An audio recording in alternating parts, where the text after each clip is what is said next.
Hi friends, present నెట్ఫ్లిక్స్లో తెలుగు ఆడియోలో stream అవుతున్న రాట్ అకేలి హై మూవీ ఎలా ఉందో తెలుసుకునే ముందు నా ఛానల్ ఎవరైనా ఫస్ట్ టైం విజిట్ చేస్తే ప్లీజ్ సబ్స్క్రైబ్ చేసుకోండి. ఎందుకంటే న్యూ ఛానల్ కాబట్టి మీరు సబ్స్క్రైబ్ చేసుకోవడం ద్వారా, వీడియోకి లైక్ చేయడం ద్వారా ఇంకొంచెం మందికి అయితే బూస్ట్ అయితే వీడియో అయితే అవుతుంది. ఇది ఒక క్రైమ్ మర్డర్ ఇన్వెస్టిగేషన్ థ్రిల్లర్ జోనర్లో వచ్చిన మూవీ అనమాట. ఫ్యామిలీతో కలిసి అయితే చూడొద్దు. అడల్ట్ సీన్స్ అయితే లేకపోయినా వల్గర్ డైలాగ్స్, కొన్ని డిస్టర్బెన్స్ సీన్స్ అయితే ఉన్నాయి. ఈ మూవీ నాకైతే నచ్చింది ఫ్రెండ్స్. ఫస్ట్ హాఫ్ చూడకపోయినా పర్లేదు, కానీ సెకండ్ పార్ట్ చూడొచ్చు కంటిన్యూషన్. ఫస్ట్ పార్ట్ తెలుగులో లేదు, కానీ మీకు హిందీ వస్తే ఫస్ట్ పార్ట్ చూడొచ్చు.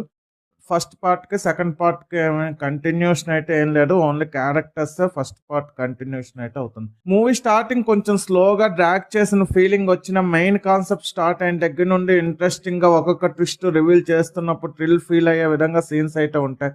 ముఖ్యంగా సెకండ్ హాఫ్ లో అన్ప్రెడిక్టబుల్ గా నెక్స్ట్ ఏం జరుగుతుందని క్యూరియాసిటీ బిల్డ్ అవుట్, ముఖ్యంగా ఇన్వెస్టిగేషన్ సీన్స్ అయితే సూపర్ గా ఉంటాయి. స్టోరీ ఏంటంటే, బన్సాల్లో పొలిటీషియన్ మ్యారేజ్ జరిగిన నైటే మర్డర్ జరుగుతుంది. ఆ పొలిటీషియన్ మర్డర్ చేసింది ఎవరు, ఎందుకు చేశారు అనేది రిమైనింగ్ స్టోరీ అనమాట. కొన్ని సీన్స్ కానీ ట్విస్ట్ కానీ బాగున్నా, కొంత ల్యాక్ చేసిన ఫీలింగ్ అయితే వచ్చింది.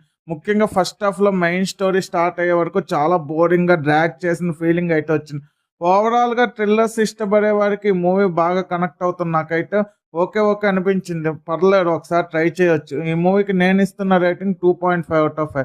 ఇలాంటి జెన్యూన్ రివ్యూస్ కోసం నా ఛానల్ సబ్స్క్రైబ్ చేసుకోండి. వీడియో నచ్చితే లైక్ చేయండి. వీడియో మీ friends and family members share చేయండి. Thanks for watching. Jai Hind.